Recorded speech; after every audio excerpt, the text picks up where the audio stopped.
The Honda Jazz has always been a very popular car here in Singapore, especially for first-time buyers, and it's easy to see why. It's a simple car, it's a practical car, it's a small car, and it's reasonably affordable. Well, now we have the all-new 4th generation model, and I suspect this car is going to divide opinions a little more than before. Welcome back to sgCarMart Reviews. Today, we're driving the all-new Honda Jazz Hybrid.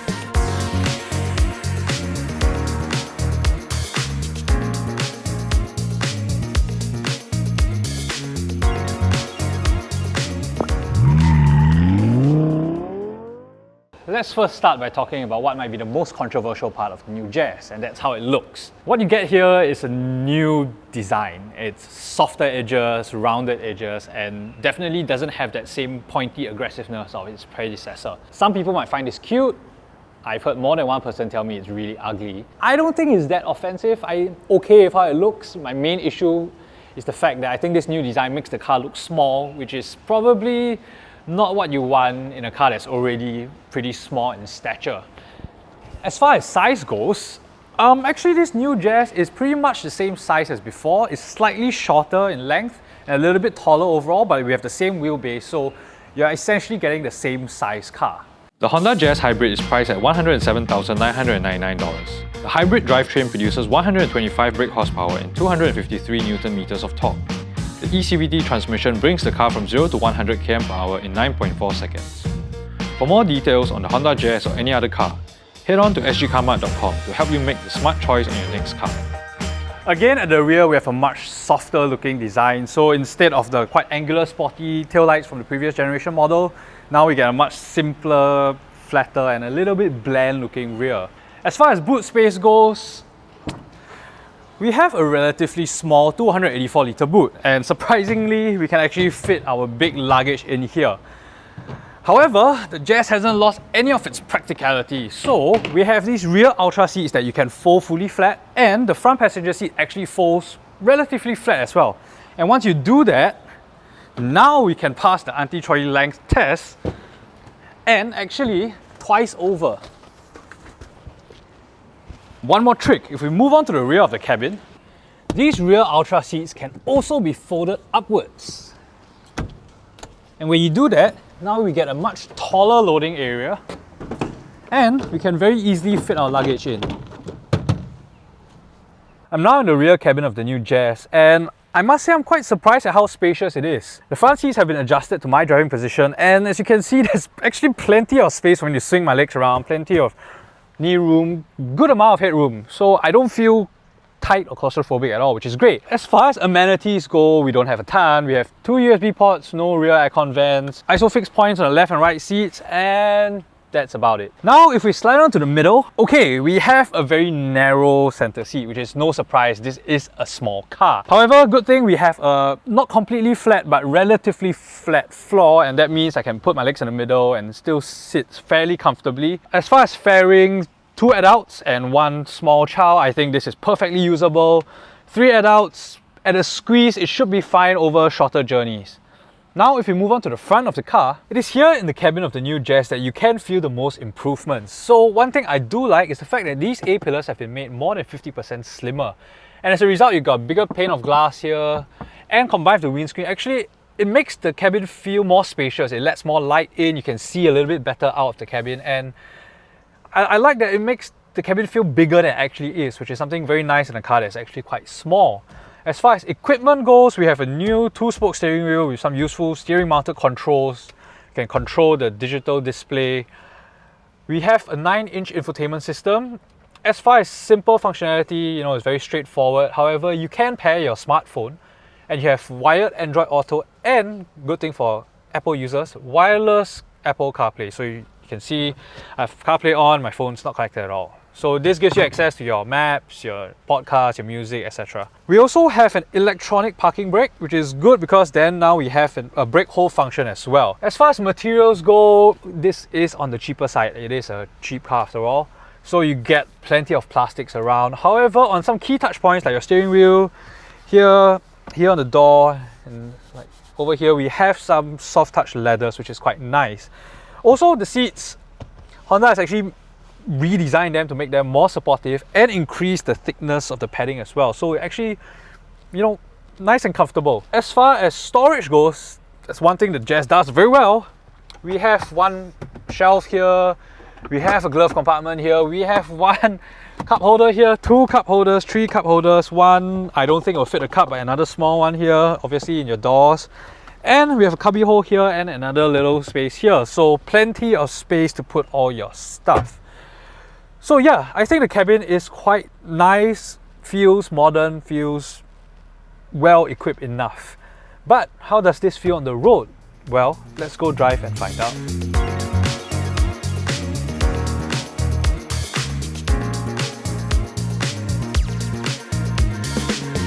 This new Honda Jazz actually marks the debut of Honda's e-HEV hybrid powertrain. So, what is it? Well, it's a little bit technically complicated. So in the market right now, there are largely two types of hybrid systems that you'll find, especially in this class. Firstly, you have what Nissan is offering, which is their e-power system. That is what you would call a series hybrid. So how that essentially works is that the petrol engine serves solely as a generator. It sends power to a generator, which then sends electrical power to an electric motor which drives the wheels. So your petrol engine is never actually driving the wheels. And then you have what Toyota offers, which is a series parallel hybrid. There you have a petrol engine that does actually send power to the wheels, and concurrently it also is able to send power via a generator unit, then to an electric motor which also sends power to the wheels. This Honda system is a little bit more complex to figure out, but basically you can think of it as somewhere between the two. So we still have a 1.5 litre engine under the hood, and that actually is able to serve as both a generator unit and also to power the wheels. So we have three real drive modes. First, you have EV drive. So what that means is that the electric motor is the one driving the wheels and you're getting power sent from the battery pack. Secondly, you have hybrid drive. In the Honda, what it does is it essentially serves as a series hybrid. So the petrol engine is then is used as a generator to send power to a generator unit, which then sends electrical power to both the battery and the electric motor, which then drives the wheels. However, we also have what Honda calls engine drive. So here you have the petrol engine, which actually sends power to the wheels and can also charge the battery. But unlike the Toyota system, it cannot concurrently both drive the wheels and send power via the electrical way to also drive the wheels with the electric motor. So if you want that, you can get that. So if I put my foot down hard now, we have both the petrol engine driving the wheels and the electric motor is drawing power from the battery, not from the generator unit, from the battery to give you the additional torque. But I would say that you shouldn't think too much about the complexity of this hybrid system. As far as how it works on the road, I think it's fairly straightforward, right? You just drive it like a normal car and it generally works very well and in a fairly straightforward manner. The car likes to be in the series configuration. It wants to be using the electric motor more, and that makes sense because the electric motor is the one that has the higher output. The output of the engine by itself is actually kind of low. So by primarily using the electric drive, you actually get a bit more punch from the drivetrain. The numbers aren't crazy. We have about 150 horsepower and about 250 Newton meters of torque. But it is good enough for daily driving, you know, overtaking. There's good amount of punch, which is nice and smooth. The other good thing about how the hybrid configuration works is that we can actually get EV drive at all kinds of speeds, not just at low speeds, at highway speeds, even 90, more than 90, the engine can actually fully shut off and you're just rolling along with electric drive. So that's actually very, very nice. You actually get a very quiet drive whenever the engine's not engaged. So what is the whole point of hybrid? The whole point is efficiency, right? So how does it do? I'm doing pretty good, I would say. Over about 2 days of driving, I'm doing around 23 km per litre. It is, again, sort of halfway between a Toyota and a Nissan, right? So when I drove the Note e-Power some time back, I was doing around 20 km per litre. So this obviously surpasses that quite easily actually. But you're not going to get, I mean, Toyota is famous for being very, very efficient, especially the hybrid. So you're not going to get that kind of numbers. But I think driven normally, I'm not even using the econ mode. I'm just driving it as I would drive any other car.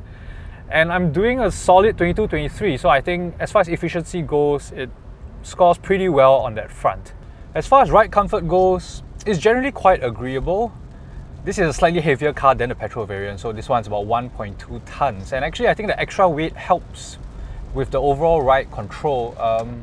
It feels a little bit more planted to the ground. It doesn't feel as floaty as I remember the old Jazz to be, so that's probably a good thing. And also, I must say, especially considering now I'm driving in EV drive, so only the electric motors being used to power the car, the engine's completely off. It's actually very quiet. It's raining now, and really the only thing you hear is the rain and a little bit of the tire noise. So that's good. That adds to the overall sense of refinement and comfort in the car.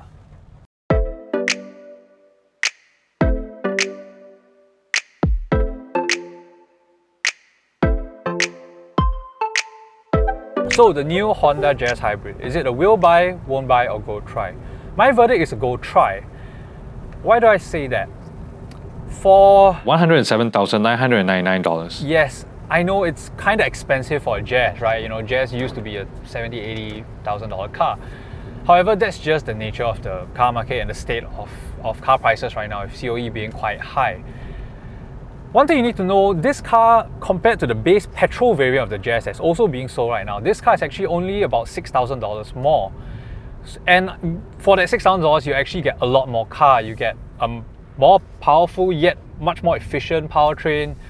You get more equipment. You get auto headlights. You get more safety systems as well. You get a 8-speaker sound system. So between this and the petrol, I think this is quite easily the choice to make. How about with its competitor? So this car is direct competitor to the Note e-Power from Nissan. And I think between the two, it's probably a toss-up. The Note is, in my eyes, a better looking car. I think the interior of the Note feels more high quality and materials are better. However, the Honda has some things going for it. It's got a much more efficient powertrain. You get more equipment. You get some safety systems like lane keeping assist, adaptive cruise control. And you know, some people might like the funky look of this car. However, there's one other issue, which is the fact that for this kind of money nowadays, you have many other choices as well, which is a little bit tricky and a little bit dicey for this car. So you have bigger sedan options like your Kia Cerato, you have your Hyundai Avante, which are bigger cars for less money, and at the same time, you have also many other crossover offerings in the market right now. And you know, everyone's crazy about SUV these days. So I think where the Jazz used to be a fairly simple choice, you know, in this sort of entry level, what you're looking for, you know, you only have these few choices. Nowadays, you have so many more choices. So ultimately, I think you have to go and try this car and see if it really fits your needs.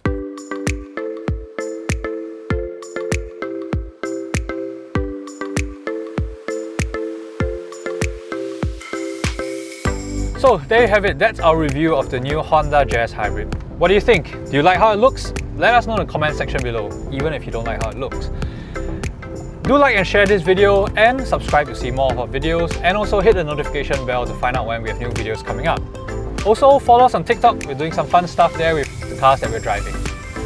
Till the next time, see you!